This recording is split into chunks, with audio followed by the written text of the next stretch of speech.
بسم الله الحمد لله والصلاة والسلام على رسول الله.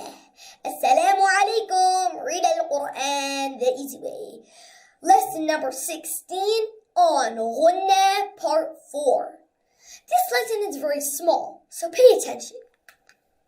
Ghunna type 4. If Mim Sakina is followed by Ba, then we must make Ghunna.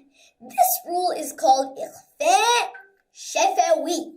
Repeat after me. Ikhfa Shafawi.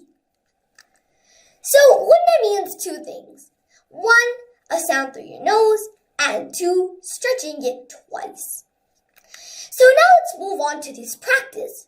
So over here, in this word, there is Mim Sakina, and after it is Ba. So what do we have to do? Well, we have to make Ghunna. And repeat after me twice.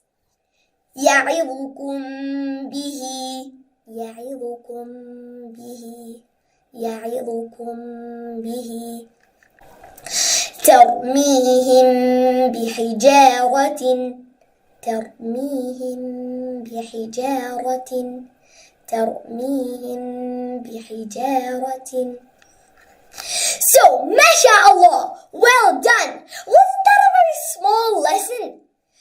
And so, you don't have to get scared of what the term is, because you don't even have to remember that.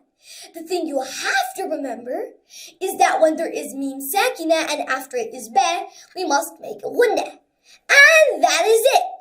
May Allah help us to recite, understand, implement, and propagate this Quran.